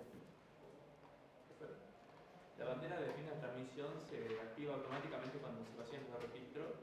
Solo el de transmisión. O sea, cuando se vacía el shift register, el que realmente está generando el TXD en ese momento. O sea, cuando ya no hay actividad de ninguna índole. La ventaja de la FIFO sería en este caso que si tengo que transmitir puedo poner los 16 datos y ahí me desentiendo y que demore lo que demore. ¿Se acuerdan que en algún momento en la arquitectura y demás discutimos el overhead de las interrupciones, que si trabajaba en modo bloque iba más rápido? Bueno, eso. Pero en el momento de recibir no tendré ninguna ventaja. Depende. Al momento de recibir hay todo un tema con la FIFO. Pero es que digamos si es lento, o sea si es tan lento, ¿para qué me sirve tenerlo y acumularlo si lo puedo procesar más rápido de lo que me llega? Puede ser por overhead de entrada, interrupción. Claro, de el overhead de la interrupción para recibir un carácter sigue siendo el overhead. Que esto sea lento no quiere decir que vos no estés jugando con otras cosas y te moleste desperdiciar X ciclos en esto. Además no te olvides que tenés 4 WART. Y normalmente van a estar trabajando a 115, 200. No es la locura, pero este micro es de 204 megas, no le va a dar la tos. Pero hay micros de 20 megas que tienen 3 o 4 watts. O sea, hay micros en donde tiene un poco más de... o sea, no es tan lento para el micro en cuestión. ¿Sí? Y micros que se usan, lo que pasa es que son más chiquititos. Entonces, el overhead lo podés tener igual. La DMA puede estar igual. En recepción tenés el problema de vos no vas a enterarte de que llegaron datos hasta que no haya llegado una cierta cantidad de datos. Depende de tu protocolo, por ahí vos necesitas analizar el primer dato. Necesitas recibir cada carácter o recibís un dato que es un carácter. No podés esperar que se llenen 4 porque no van a llegar nunca 4 porque tu transferencia no es de 4.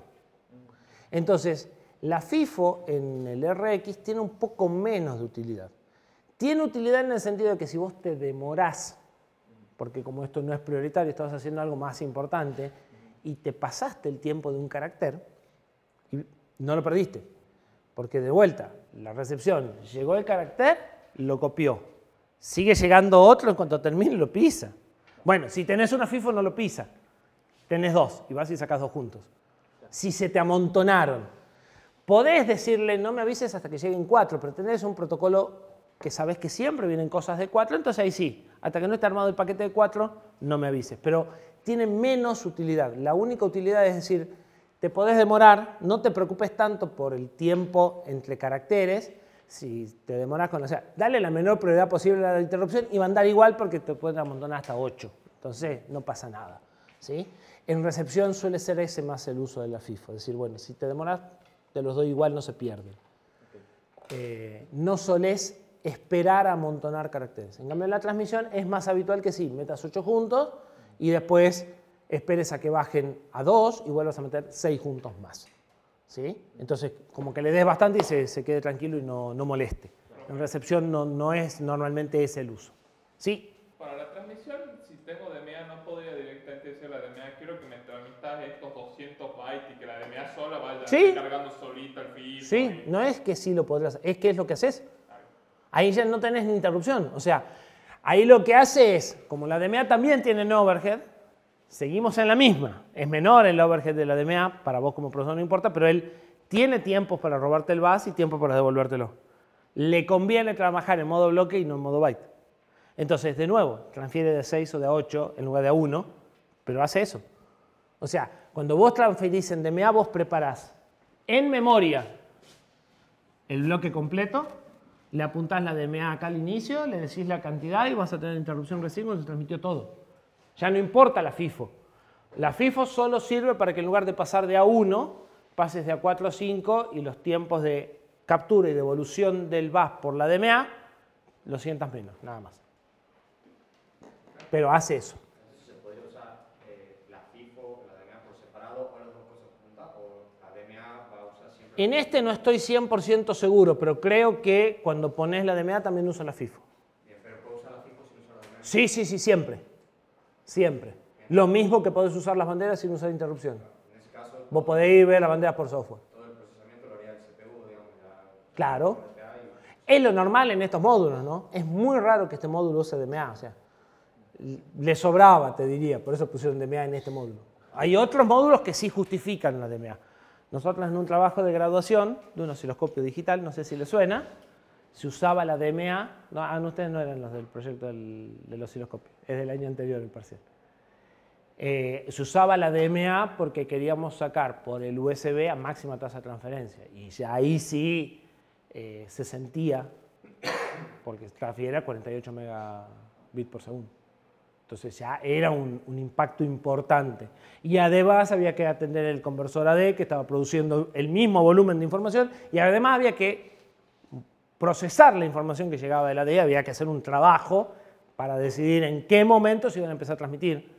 Entonces ahí se usaba la DMA, porque sí, realmente el tiempo que demorabas en preparar los bloques y en atenderlo era significativo. Pero en esto es muy raro. Y a menos que se quiera transmitir un bloque muy grande, digamos. Así todo, las velocidades son muy bajas, sobre todo para el procesador de ASIA.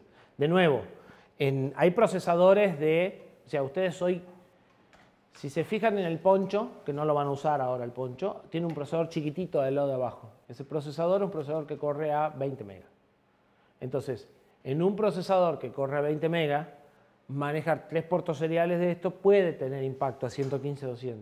En un procesador que corre a 204 megas, no le da la tos. O sea, realmente tendrías que estar haciendo muchas cosas muy complicadas para no poder atender la UART.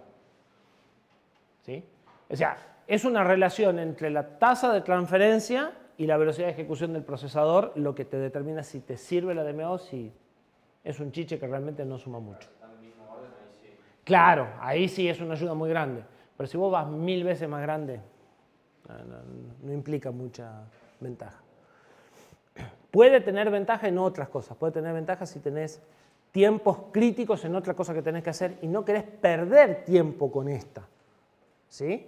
Porque tenés que reaccionar en ciertos tiempos y no querés Cuando empezás a hacer tu análisis y encima por ahí me tengo que demorar teniendo una interrupción en el peor momento. Pero en ese tipo de cosas es lo que te puede ayudar. En tasas de transferencia no va a ser significativo. En estos puertos. Creo que lo único de lo que vamos a ver nosotros que podría ser significativo es en USB. El resto, todos los protocolos que vamos a ver nosotros son de bajas tasas de transferencia. Bien, ¿están claros estos dos registros? Son y media, ¿qué hacemos? ¿Seguimos y cortamos un ratito antes? ¿Cuántas diapositivas nos quedan? Nos quedan algunas, pero queda mostrar lo que iba a mostrar de hardware y demás, o sea que nos queda media clase más. O sea, no terminamos hoy, igual. Entonces, tienen clase a las 6, ¿verdad? No. Sí, a las... A las 6. O sea, después tenemos 2 horas libres. ¿Por qué tienen 2 horas libres? Porque no nos van a dar la práctica del sistema operativo. Porque todavía no tienen qué hacer.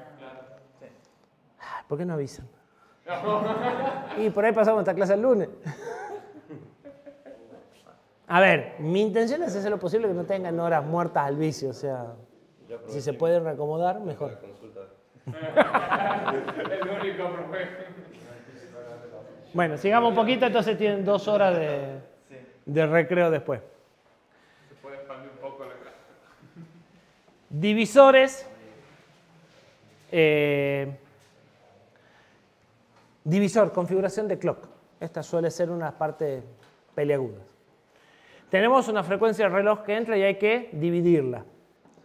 ¿En qué la tenemos que dividir? La tenemos que dividir en la frecuencia que nosotros queremos y en 16. Este usa 16 por para el sobremuestreo.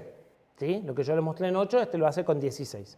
Entonces, la frecuencia que tiene que salir de el modulito de clock de la UART, es decir, de acá, tiene que salir 16 veces mi frecuencia de transmisión. ¿Sí? Para eso vamos a tener un divisor, un registro divisor, al cual le digo en cuánto quiero dividir. Ese registro divisor es de 16 bits y lo tengo en 2 pedazos de 8. Que a su vez está en un registro de 32. O sea, eso se llama meter diseños viejos en procesores nuevos. ¿Sí? En lugar de agarrar un registro de 32 y usar los 16, pusieron 8 en un registro y desperdiciaron los otros 24, usaron los otros 8 y desperdiciaron los otros 24. Y no conforme con eso, se complicaron la vida porque además, cuando yo escribo no puedo ponerlo efectivo hasta que no escriba y los tengo que escribir en cierto orden, porque si no, en el medio estaría haciendo cualquier cosa. ¿Sí? Entonces, por eso habla de latch, porque yo tengo que escribir uno y después de escribir el otro en determinado orden, y recién cuando escribo el segundo, se transfiere todo al divisor. Es algo parecido a este esquema, pero como escribo por mitades, cuando escribo una mitad no hace nada, y cuando escribo la segunda mitad, se transfiere todo al divisor real y cambia la frecuencia del reloj. ¿Sí? Son 16 bits, uno tiene la parte alta, el otro tiene la parte baja. ¿Sí? Faltan un par más y vemos todo el cálculo de frecuencia. Además de eso, ¿qué sucede? Tengo que dividir una frecuencia en otra frecuencia y es muy probable que eso no me dé entero. Y podría suceder, depende de la frecuencia que quieran, que el redondeo sea mayor que el error admisible del reloj. Entonces, tengo un reloj inicial que viene del subsistema de reloj con un error del 0,1%, pero cuando yo divido en enteros, le metí un 3% de error y tenía un admisible de 2. ¿Sí? Entonces aparece un registro fraccional para tratar de resolver el problema de las fracciones. No totalmente, pero por lo menos para ganar 1 o 2 decimales. ¿Sí? O sea, para reducir el error. Para acercar más la frecuencia. ¿Sí? Sobre todo si estoy en frecuencias altas, donde el redondeo de 0,5, o sea, si yo tengo que dividir en 200, 0,5 no tiene peso. Pero si tengo que dividir en 4, 0,5 tiene mucho peso. ¿Sí? El error de reloj vimos que es porcentual, yo me puedo correr hasta un 5%. Entonces, 0,5 en 4 tiene mucho peso, más del 5%. Necesito resolver la parte fraccional de alguna forma. 0,5 en 500 no tiene peso, ni te preocupes, déjalo así. ¿Sí? Entonces, para altas frecuencias altas tasas de transferencia, mis divisiones van a ser bajas. Y esto tiene peso. Para bajas tasas de transferencia, esto no importa. ¿Sí? Ahora vamos a hacer un ejemplo con un par de números, para que lo veamos completo. En definitiva, mi tasa de modulación va a salir de la señal que llega dividido 16 veces la parte alta del registro por 256 más la parte baja, o sea, esto concatenado como un número de 16 bits, y dividido en 1 más estos dos valores que yo puedo elegir para hacer el ajuste fino. Pongamos un ejemplo real de lo que vamos a ver en ese procesador. Aquí.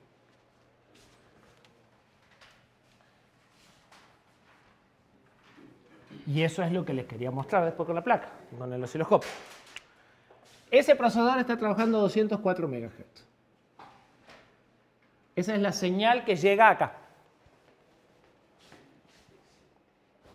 Y yo quiero sacar acá 115-200.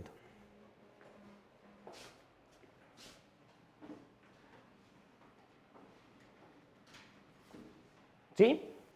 ¿Qué tengo que hacer? Tengo que calcular, primero que nada, esto. Paso esto para acá, traigo esto para acá. 204 dividido 115-200 por 16.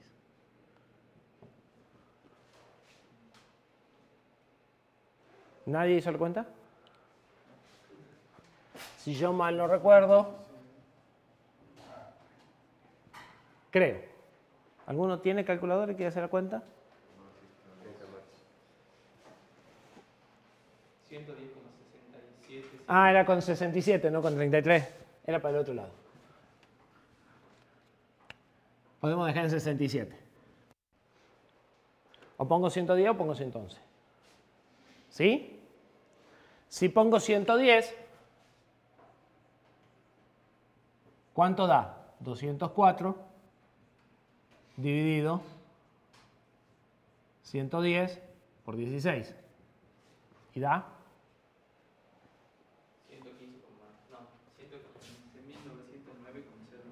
115.909,09.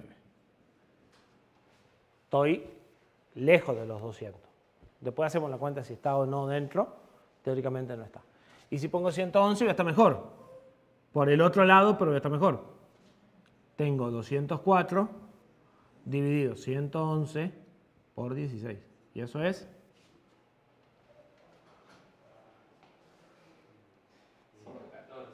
Y obvio, con este me paso, con el otro me tengo que quedar por abajo. 114. También lejos. ¿Sí? Acá estoy 700 arriba y acá estoy 400 abajo, 350 abajo. Profesor, perdí. ¿Qué número sería qué cosa en aquella ecuación? Este. Que como es 110, pasa a hacer esto porque no tiene parte alta. Lo meto en un byte. ¿Sí? Mi divisor. A 204 lo divido. En 16 eso ya lo hace internamente. Y lo divido en 110. Entonces saco, o sea, esto está en el inherente en la UART, la 16. Él necesita una frecuencia de reloj 16 veces más alta. Si yo a la máquina al procesador de 204 MHz le configuro un divisor de 110, no voy a estar transmitiendo a 115-200, que es la velocidad normalizada, sino que voy a estar transmitiendo a 115-909. O sea, ese 204 sería el PSLK. Esto, exactamente, son 204 megas. Ahí está corriendo el micro. ¿Podría cambiar la frecuencia principal del micro? Sí, pero me va a afectar todo el programa. O sea, para cambiar esto, todo mi programa va a ir más lento. Porque esto es un clock compartido con un montón de cosas. ¿Sí? A este clock en general lo voy a elegir por consumo de potencia, calor o por alguna otra cosa, no por mi triste UART. ¿Sí? Entonces, en general, para esto, esta frecuencia de reloj no se mueve. Viene y vos te tenés que adaptar. ¿Se puede cambiar esta frecuencia? Sí, se puede cambiar. Nosotros, cuando trabajábamos con la UART en Assembler, por la forma en la que inicializábamos, eso estaba en 80 megas en general. y ahora está en 204. ¿Sí? Pero si quiero trabajar a 80, trabajo 80, si quiero trabajar a 204, trabajo a 204 y la UART la adapto de acuerdo a lo que me haga falta. O sea, rutina de inicialización de la UART depende de cómo esté trabajando el micro. Si a ustedes le dicen configurarme la UART, los primeros que van a tener que preguntar es, perdón, ¿el micro a qué frecuencia está trabajando? El que decidió cómo trabajar el micro, ¿a qué frecuencia lo puso? Si no, no le voy a invocar. ¿Sí? Entonces, a esos 204 lo divido o en 110 o en 111. Con este, como me quedé corto, tengo una frecuencia más alta. Con este, como me pasé, tengo una frecuencia más baja. ¿Sí? Perfecto, pero vamos por partes. O sea, primero vamos con la cosa más básica. ¿Sí? Lo primero que tengo que hacer es calcular esto, que es la división gruesa. Y esto es la división fina. ¿Sí? Entonces, ¿cómo sigo? Divido esto. Perdón. Ay. 256 es, claro, porque si esto de más de 256, necesito 16 bits. ¿Sí? Pero a nivel numérico acá pone un número grande y después pasarlo a hexa ese número grande, cortar dos niveles por un lado y 2 niveles por el otro. ¿Se entiende? Eso ya lo hace adentro. O sea, si vos llegases a que tu factor de división acá es 1038, una vez que estás conforme con el 1038 decimal, el 1038 tenés que encontrar cuál es el nivel bajo, escribirlo en el DLL, cuál es el nivel alto, escribirlo en DM. ¿Sí? O sea, estos son los valores numéricos exactos que escribiste en el registro. Acá será un 10 y acá será un 5, pero ese 5 pesa 256. ¿Se entiende? Sí, para el 110 el DML llega a 0. Exactamente. Es lo suficientemente chico para meterlo solo en la parte baja. ¿Sí? Bien. ¿Cómo sigo? Divido esto en 115-200, si no me equivoco. Entonces, 115-200.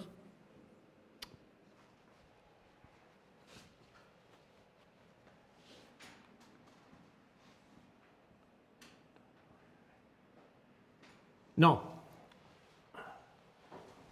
Divido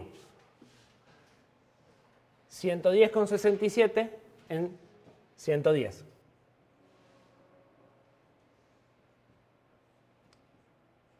El número real sobre el número que adopté, si no 110,67 en 111.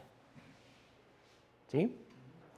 Y eso me tendría que dar, acá está el algoritmo, entonces llega a leer, entre 1,1 y 1,97. Si esa fracción me da entre 1,1 y 1,97, estoy dentro de las tolerancias de error que soporta la UART y puedo no hacer nada. Si no, tengo que elegir un fraccional. Y ese fraccional voy a empezar con un fraccional de 1.5, para lo cual tengo esta tabla. Con un fraccional de 1.5, tomo 1 y 2 como valores de tipo. Y entonces esto se modifica a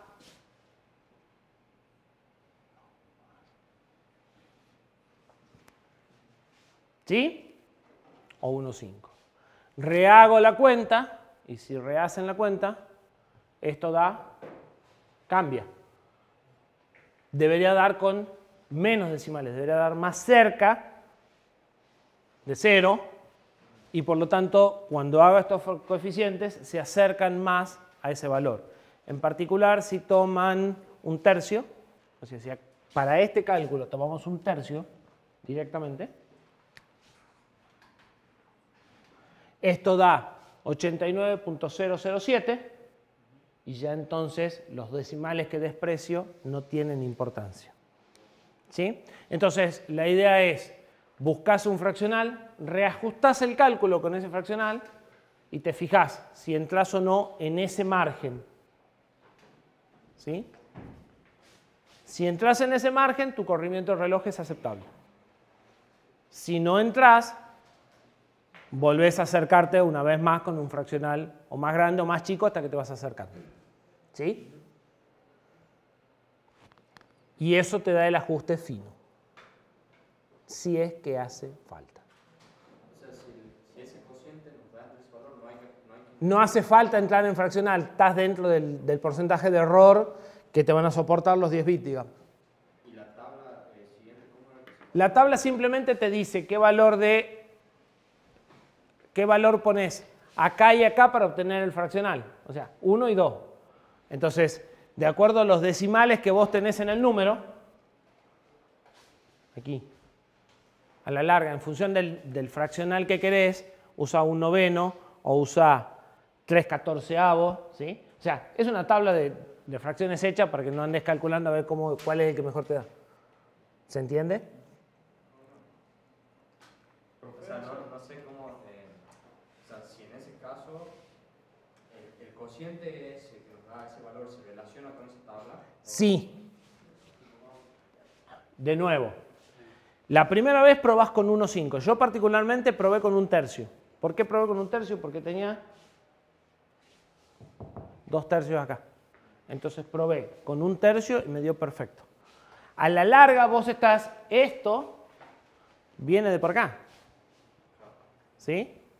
O sea, sería aplicar fraccional y corroborar que... Y fíjate si mejoraste, si no mejoraste, andate o para arriba o para abajo, hasta que este número empiece a tener varios ceros acá, y entonces cuando redondees, no redondees mucho.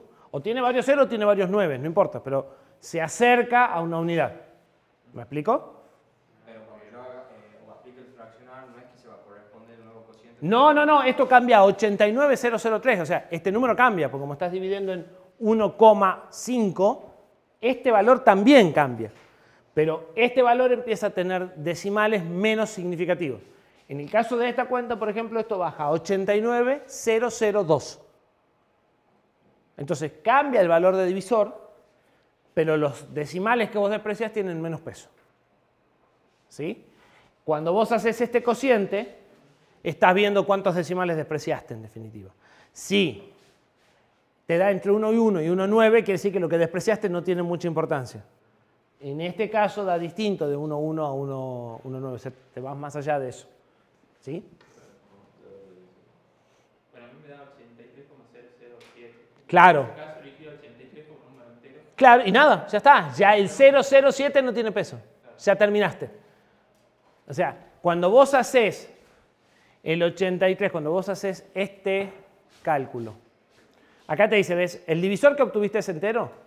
De carambola estás trabajando en una frecuencia que es múltiplo exacto, entonces vos dividís, o sea, haces la primera cuenta y te da 120. Redondo. Listo, ya está, no hagas más nada. Se acabó. Pero si no es entero, calculás, obtenés el valor de fraccional como el clock dividido 16, dividido el baud rate que querés y dividido el divisor. O sea, a la larga estás haciendo esto sobre esto o esto sobre esto. Si eso da entre 1,1 y 1,9, el error que estás cometiendo es menor al 3% o al 5% y no hay problema. Pero si es mayor, lo volvés a ajustar cambiando la parte fraccional. Si esto te da por debajo de 1,1, o sea 0,97, como podría ser, esto debe ser al revés. Entonces cuando vos haces, no, acá, 110 sobre 111 da 0,97, da menos de 1. Entonces estoy muy ido.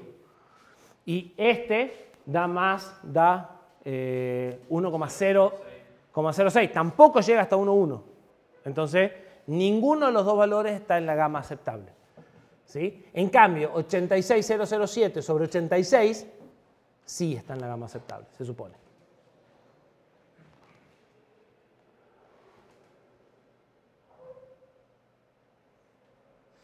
No, porque tenés la cuenta es así, mira. Lo que tenés que calcular, el fraccional lo haces así. No es con esto. Vos calculaste 110. El fraccional lo sacás así. Con la velocidad deseada. Haces 204 dividido 16 dividido 115, 200. dividido 110 en lugar de 110,67. O sea, sería el número que nosotros obtenemos dividido en el que nosotros queremos. Exactamente, sería esto. Y eso es lo que te tiene que dar entre 1,1 y 1,9. La velocidad real menos sobre la velocidad teórica. ¿Sí?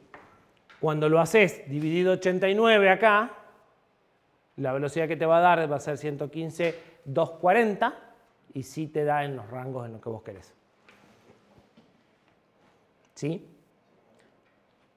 Eso cambia de fabricante en fabricante, de UART en UART. Lo que sí es interesante tener en cuenta, más allá del detalle fino de cómo implementa la corrección, es que en general hay un problema para las divisiones del reloj, en el sentido de que yo parto de una frecuencia, divido, y es muy poco probable que le invoque la frecuencia que yo necesito. ¿Sí? Entonces, va a ser muy difícil que yo tenga una frecuencia de reloj que sea múltiplo de 115,200 para que divida en 157 y me dé exacto 115,200. ¿Sí? Eso va a suceder siempre. Eso puede tener dos o tres soluciones. Una es me corro de clock. ¿Cuánto? Bueno, tengo que ver cuánto. ¿Sí? Tengo que estudiar cuánto. Y en muchos casos lo que voy a tener es un ajuste fino.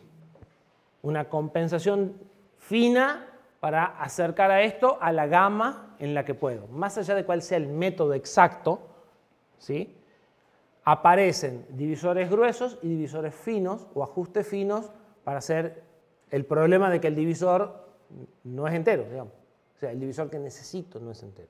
La otra posibilidad que me ha ocurrido en algún microcontrolador es que si querías usar el módulo USB que trabaja a 48 MHz, el procesador principal tenía que trabajar a 96 MHz. Y no podía ser, o sea, si querías usar el módulo USB, tenías que poner el procesador principal a un múltiplo exacto. Y esa libertad de esto, podés elegirlo, te desaparece. Sí o sí, tenés que usar esta o esta frecuencia y perdés libertad. ¿Para qué? Para poder enclavar esto con esto y obtener valores enteros. Esa es menos habitual y cada vez menos habitual. Pero, Eso porque no dejaba hacer ese ajuste fino, digamos. claro, ¿sí? Porque el módulo USB es complejo, porque necesitaba una frecuencia de reloj particular, entonces, si querías trabajar con USB, listo, poner el procesador en esta o esta frecuencia y no tenés otra opción. Hay otro tema que nosotros no dijimos. Estos 204 MHz, ¿son 204 MHz? ¿Con qué se generan esos 204 MHz? ¿Qué error tiene? O sea, yo acá estoy viendo el error de división, pero estos 204, ¿qué error tienen? ¿Están generados con un cristal de 6 partes por millón o están generados con un capacitor de más o menos 15%? Los osciladores internos de los procesadores suelen tener errores de más o menos 10, 12, 15%. No podemos usar la UART si no ajustamos el oscilador interno. El oscilador tiene un proceso de ajuste parecido a este. ¿Cómo se hace? Cada chip se lo mide, se dice, a ver, queremos una señal de 1 kilo, 1,13. Calculás y le grabás dos valores parecidos a estos adentro de la memoria y le decís, vos te tenés que ajustar en 3/5. Porque tus capacitores estaban corridos 10 más para arriba. ¿Sí? Cuando se usa osciladores internos, que son circuitos RC, que tienen unos márgenes de errores terribles, necesitan ajustarse. O sea, necesitan hacer esto, pero no sobre la UART, sobre la frecuencia del reloj principal primero. Porque el procesador anda hasta que quieren transmitir datos. Cuando quieren transmitir datos, claro, no lo están mandando a 96, están mandando cualquier cosa. ¿Sí? Entonces, cuando empiezan a tener comunicaciones, empiezan a aparecer eventualmente problemas de acotar errores en el reloj del procesador y acotar errores en el módulo de comunicaciones también. Sobre todo en comunicaciones asincrónicas. Comunicaciones sincrónicas, como va la señal de reloj, y bueno, por ahí el otro se banca el error. Por ahí no. O sea, por ahí la norma de comunicación te dice no podés tener una deriva de clock de más del 2% y tu clock sigue teniendo un 5%, vas a tener que arreglarlo. ¿Sí? Pero en general, al transmitir la señal del reloj es mucho más fácil amoldar las cosas. Cuando estamos medios asincrónicos, el reloj es siempre un dolor de cabeza. ¿Sí? Bien. De nuevo, el objetivo, igual que antes, es más que nada las cosas generales más que las cosas particulares, ¿sí?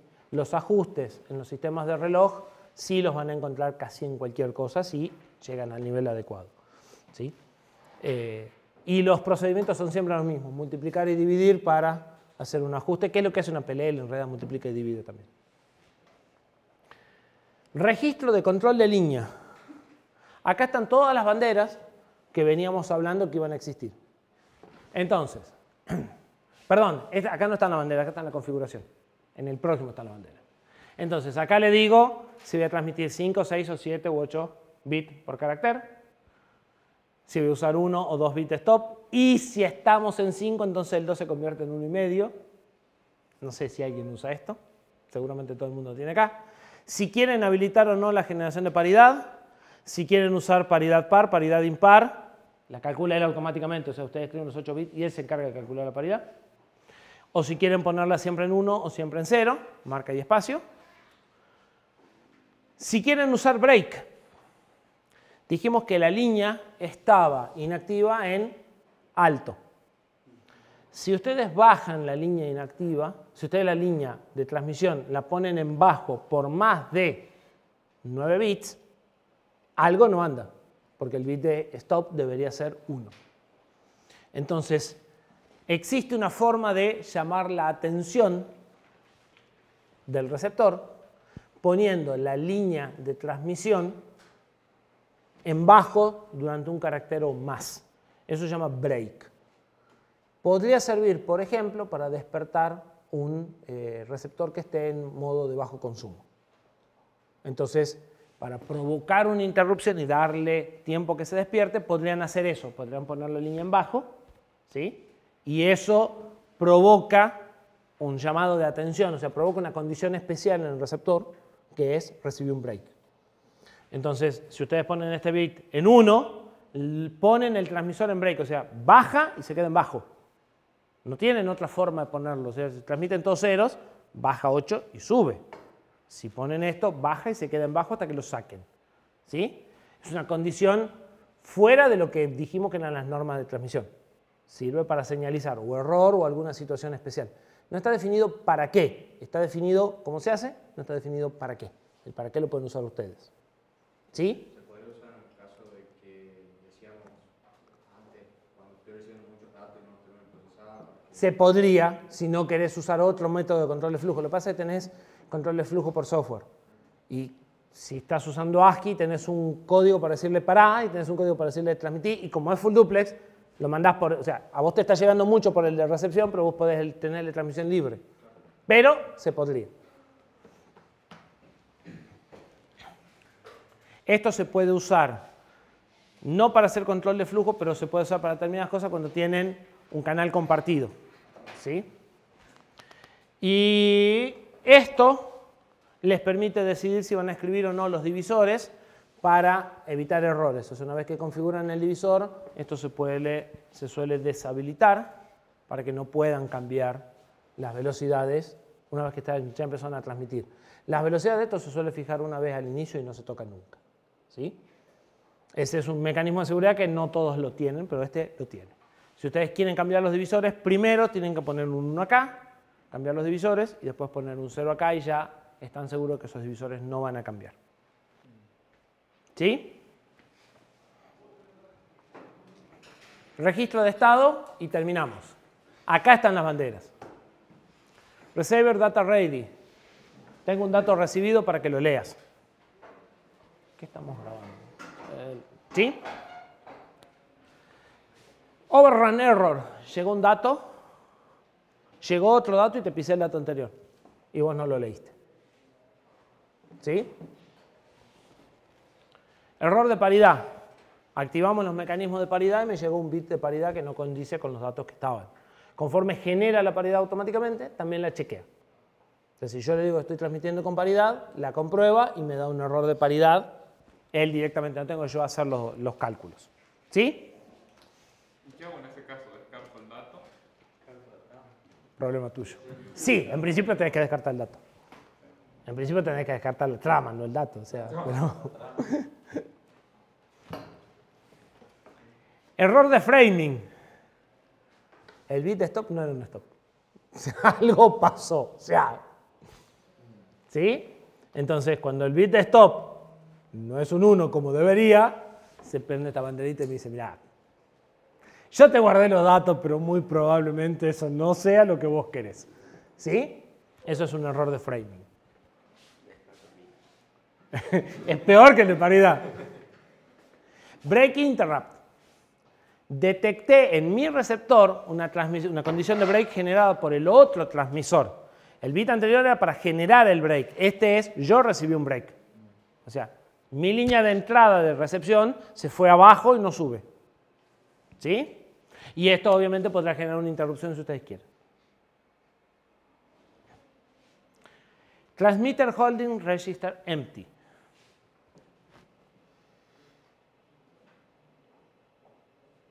Y transmitter empty. ¿Cuál es cuál? El holding es el que cargamos nosotros principalmente, ¿no? Y el otro es el que envía. El otro no es que ya se transmitió todo.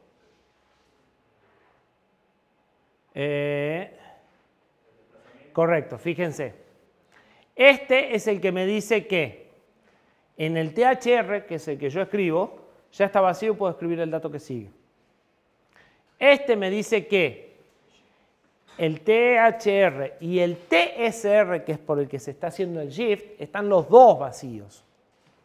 Por lo tanto, esto es el equivalente al transmission completer. O sea, todo el transmisor ya está vacío. Ya no estoy transmitiendo nada. En cambio, este te puedo aceptar uno porque donde vos me escribís ya hay lugar. Sea FIFO o no sea FIFO, no importa. ¿Sí? Esto es, me podés dar otro carácter para transmitir. Esto es, todo lo que me habías pedido ya lo transmití.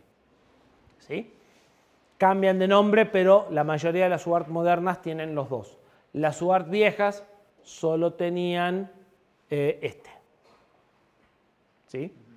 Porque solo tenían un registro y porque debía de transmitir desde el mismo registro de la UART, entonces solo tenían uno. Pero las más nuevas suelen tener los dos. Registro FIFO de error.